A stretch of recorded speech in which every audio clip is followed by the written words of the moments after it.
doctors who have been in practice for 15 or 20 years are kind of the belle of the ball when it comes to banks. Every bank is trying to sell every financial product to a doctor.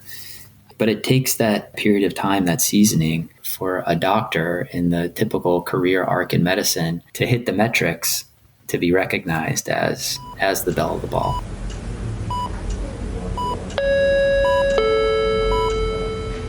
Paging Dr. Cook.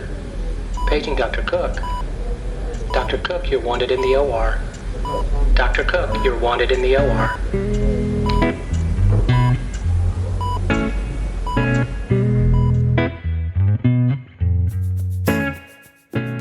Welcome to the Prescription for Success podcast with your host, Dr. Randy Cook.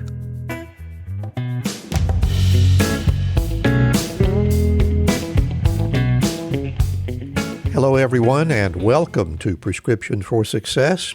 I'm Dr. Randy Cook, your host for the podcast, which is a production of MD Coaches, providing leadership and executive coaching for physicians by physicians to overcome burnout, transition your career, develop as a leader, or whatever your goal might be.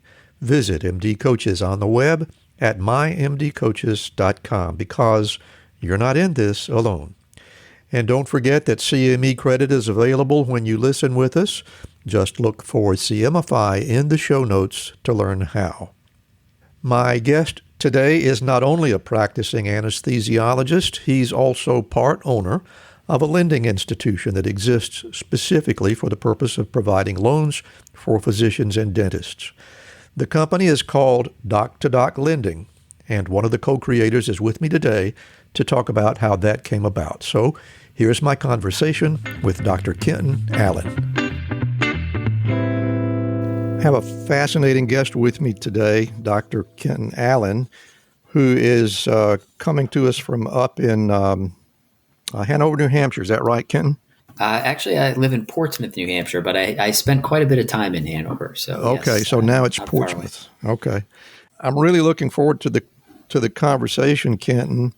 You got a fascinating story to tell that includes not only a successful medical career, but also a really important business that I'm really excited to be able to share with our audience. So let's get underway with what we usually do, and that is begin at the beginning and learn where your career started. So were there medical influencers in your family, or did this idea of medical school spring anew in your own imagination? Where did that come from? Yeah, Randy, first of all, thanks for having me here today. It's a pleasure to be part of your community and in the conversation.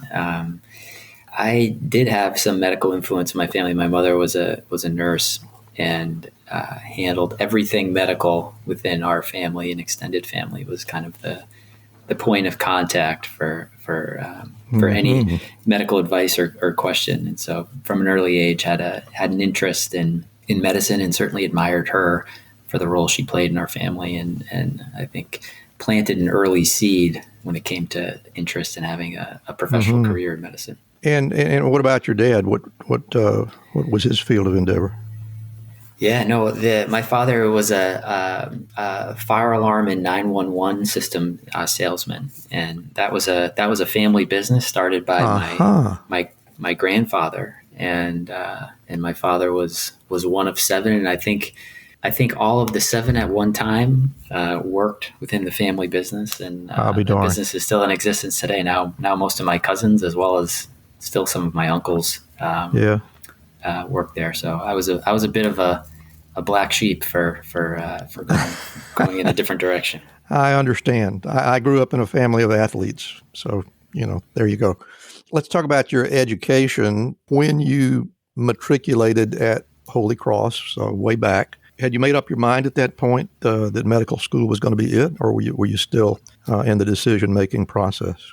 I had made up my mind that I wanted to do something in the sciences, but was on the fence as to exactly how that would play out. Holy Cross was a liberal arts school, and so you were forced to be exposed to different academic paths, and I knew pretty early on that that the sciences were what kind of struck a chord with me, and but I wasn't sure through college how that would play out. And so no, it wasn't always the direction I knew I would take, but it was one of the possibilities. And even right at the point of your graduation, getting your bachelor's degree, were you more certain at that point? I know you took some time out to do a fellowship in transplant immunology.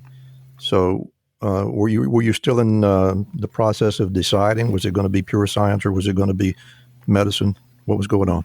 Yeah, that's right. And that was really the advantage of that program. It was through the National Institutes of Health, and it was called the Post-Baccalaureate Intramural Research Fellowship Program, which I think is still in existence today. The advantage of the department that I joined, which was the Experimental Transplantation and Immunology branch of the NIH, is that there was both benchtop research and clinical medicine in the form of clinical trials being held in that department. And so did you actually? And I hate to interrupt, but I'm really curious about this. Were you actually in a situation where you were seeing patients, or was it just a matter of? Well, go ahead and tell the story.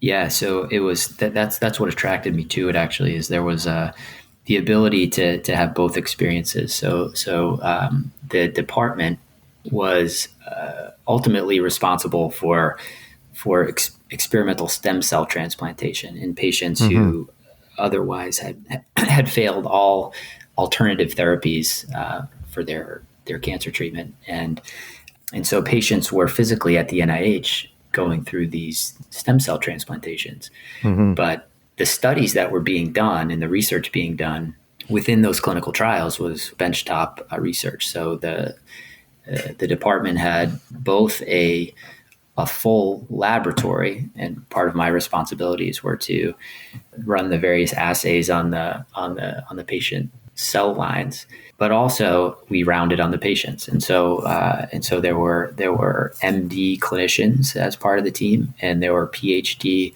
researchers on that same team collaborating on these clinical trials and experimental treatments. And my role was to kind of have a foot in all camps. And again, it was appealing to me at the time because I was trying to decide which path was right for me. Well, that's a great way to get an overhead view of what you might be in for. And I bet you treasure that time, I'm thinking.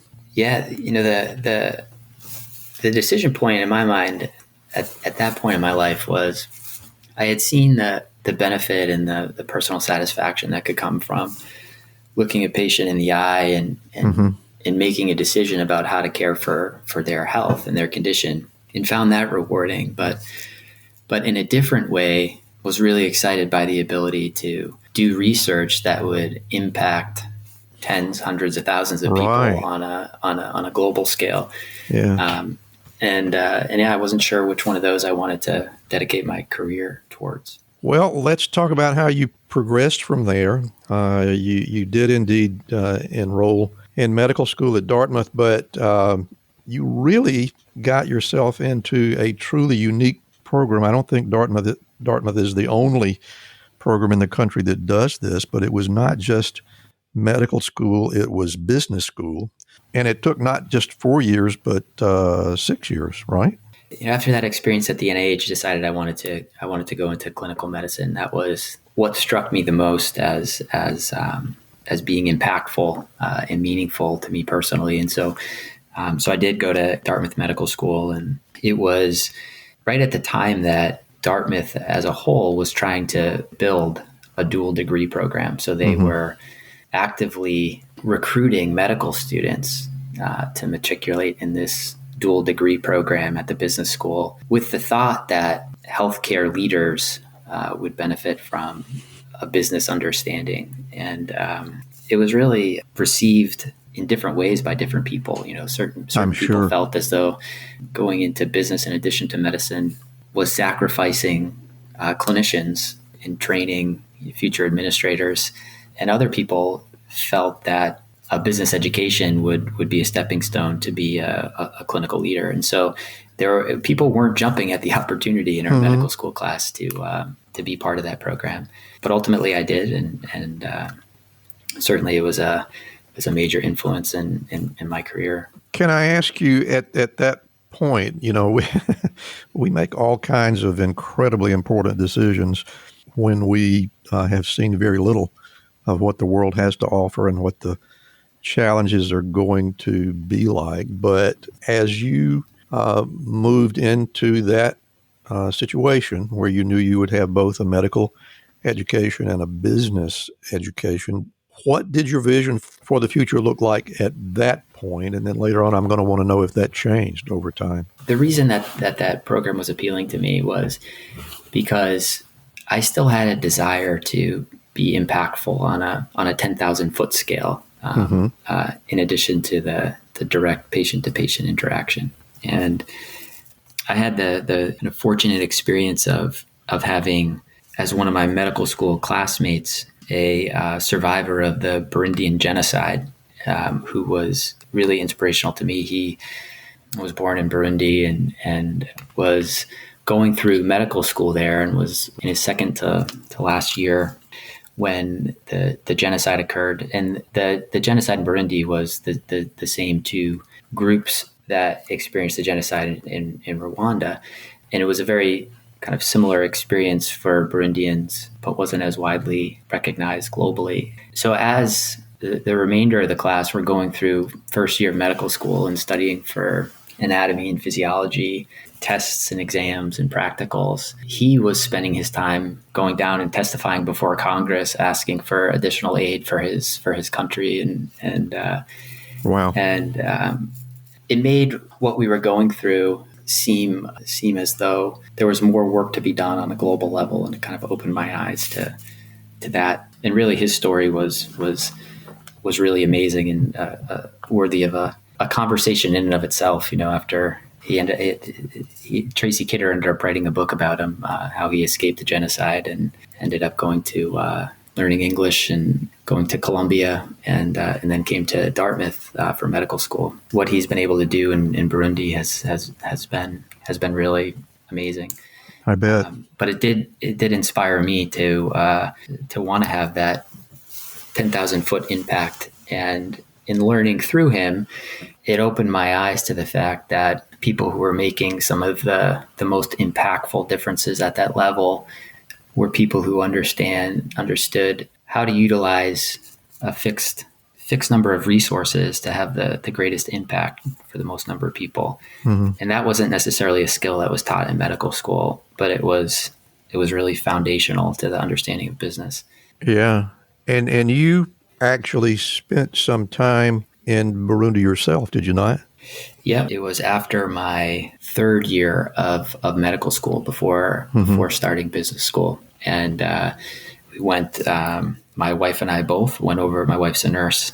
We both went over to Burundi to help develop some of the programs there. And we were focused primarily on the malnutrition program, as well as some of the inpatient programs there. And, it was, we were there for almost 6 months, and it was very impactful.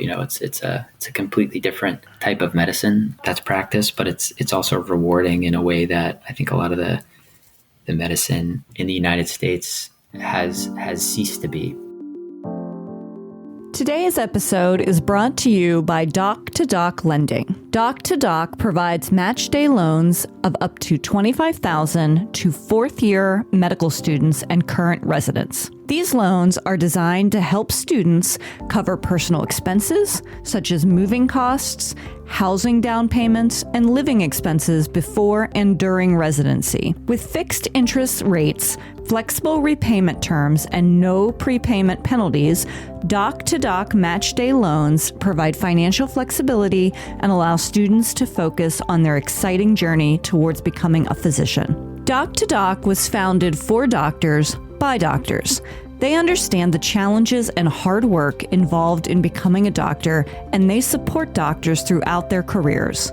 Using their in-house lending platform, Doc2Doc considers the unique financial considerations of doctors that are not typically considered by traditional financial institutions. So don't let financial stress hold you back from achieving your goals. Doc2Doc Lending has you covered. Visit www.doc2doclending.com/MDcoaches to learn more.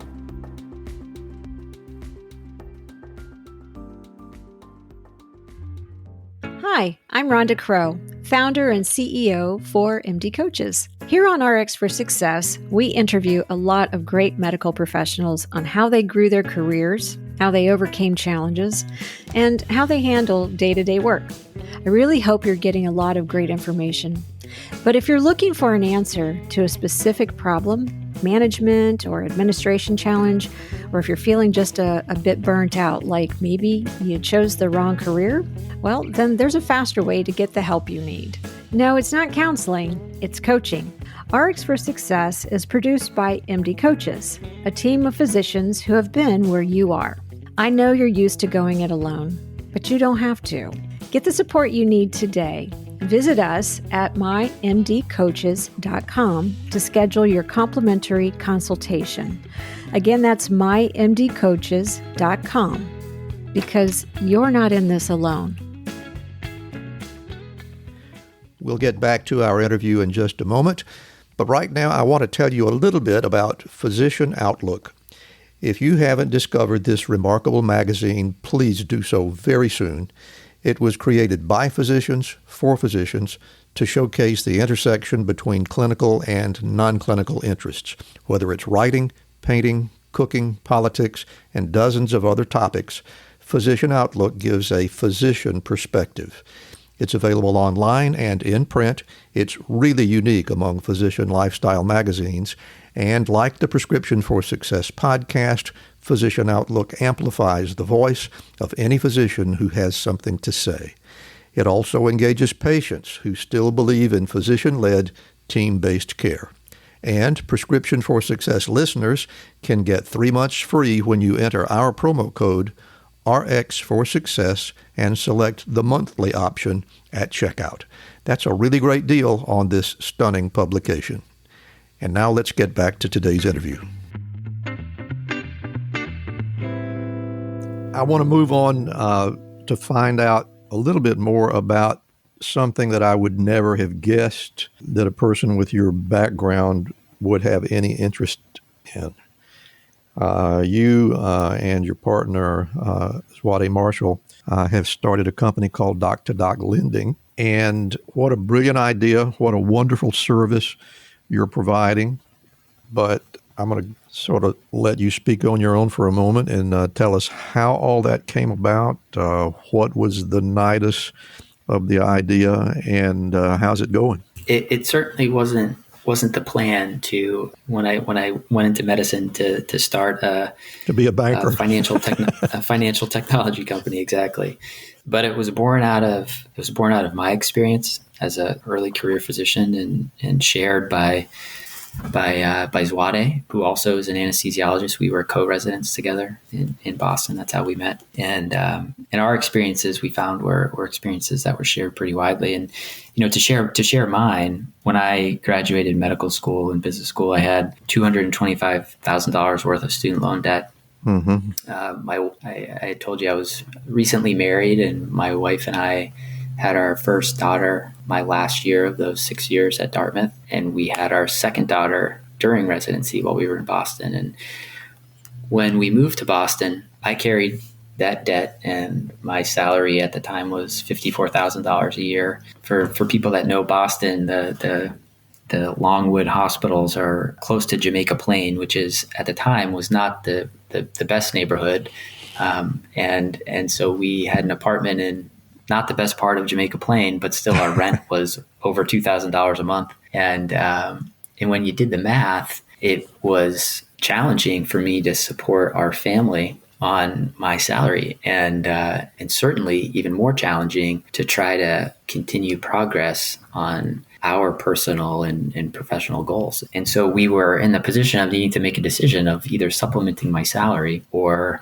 kind of hitting the brakes on what we wanted to see our lives go. Mm-hmm. And when I went to look into seeing how I could supplement my salary and where I could borrow money from, I was really disheartened to see that I was viewed as a high risk borrower. And the banks that I spoke to looked at the debt that I carried. They looked at my income. They looked at my monthly expenses, the fact that I had a family, and didn't want to lend to me because on paper I looked so high risk. And the people that did want to extend credit to me did so at predatory interest rates that felt unfair. And Zwade had a similar experience. And like I said, as we talked to more and more of our colleagues, and it was an experience that was not uncommon. And during that time in my life, residency is grueling, and taking care of critical patients and working long hours is really stressful. But probably the most stressful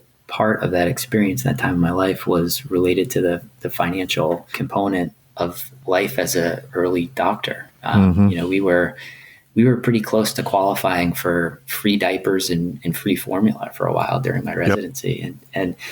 And it really weighed on me. I was in my mid 30s, and asking for families to help support me was really humbling at that point in my life. And so it's a long way of answering your question, Randy, that, it was that experience that led to the founding of Doc2Doc. And what Doc2Doc does is we offer personal loans to doctors at all stages of their career. Mm-hmm. But we look at the risk of our niche population differently. In general, we tend to be prospective looking, understanding that, the future is bright. And in general, we're high earning professionals, and medical student loan data suggests that the risk of default in our population is significantly lower than the general population. We've now seen that play out in our own portfolio over the past 6 years. And so we make it easy to have access to capital for doctors for whatever reason, and do so at rates that make sense, that we think make sense, and do that by underwriting our loans differently than the traditional banking system. I'm going to ask you a rather prejudicial question here, and it is I who is the prejudiced one, but you mentioned that you were looked upon as a, quote, high-risk borrower when you were at the conclusion of your training, and yet the data makes it fairly clear that physicians are really not, despite the amount of debt that they have and so forth and so on. They're really not high-risk borrowers. I have to think that the lenders know that, and yet they choose to take advantage of people that they know are low risk, but yet make them pay as if they're high risk. Am I just being paranoid, or could that be possible? No, I don't think you're paranoid. And lenders do know that. Doctors who have been in practice for 15 or 20 years are kind of the belle of the ball when it comes to banks. Every bank is trying to sell every financial product to a doctor. You bet. But it takes that period of time, that seasoning, for a doctor in the typical career arc in medicine to hit the metrics to be recognized as the belle of the ball. So our loan product is, for someone who's been in practice 20 years, is probably on par with what's already offered in the market. Now there are things that we do that we think are superior in other ways, with how quickly we move, how familiar we are with the doctor experience, and how we kind of tailor the terms of our product to be friendly for doctors specifically. But, in terms of cost of the loan product in general, for the neurosurgeon who's been in practice for 20 years, they have access to products that, from a cost perspective, are on par with what we offer. But for the early career physicians, that's where our value proposition resonates most strongly, and where the banks are not recognizing that at that point in your career too, you also are not risky, despite what the metrics are showing. That's very interesting. I could ask you a lot of other things about Doc2Doc. I'm actually going to defer that because fortunately for me and for our audience, I'm actually going to be interviewing your partner, Dr. Zwade Marshall, shortly. And so I'm going to use that opportunity to talk some more about Doc2Doc when we get there, and certainly I'm looking forward to that conversation. But at this point, I really think I have taken up quite enough of your very generous offer of time, and I'm going to officially close this part of the conversation and take us into the part of the program that I like the best, and that's when I stay out of the way and let the guest do the talking. So I'm going to close my mic, and Dr. Kenton Allen is going to share his personal prescriptions for success. Well, thanks, Randy. I wish I could say with some certainty that I've figured out how to succeed both in medicine and in life. But if there's one thing I've learned, that this is an ongoing process. And with that, there have been some things that have kind of helped me and grounded me as I've needed to pivot again, both personally and professionally. The first thing, and I think what's been most useful, is really understanding my priorities and my family's shared priorities, and having that as kind of a guiding star. Over the course of my career in medicine, we've gone through starting a family. I talked about how we settled down and relocated geographically. We've kind of made the transition of raising a young family to now having a family that's school aged and at school during the day, had opportunities for clinical advancement and through Doc2Doc, entrepreneurial opportunities. And we've had family illnesses within our family. And each of those major events has really required there to be some significant changes.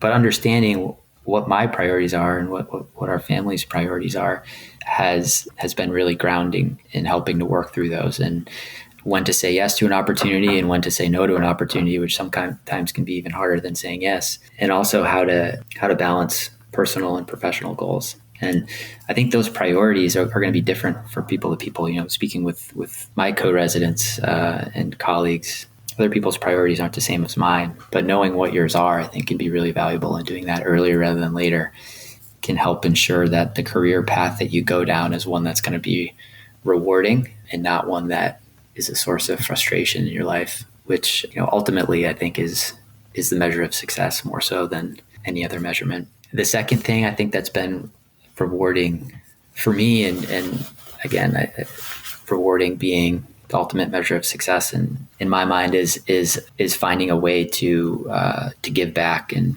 be impactful.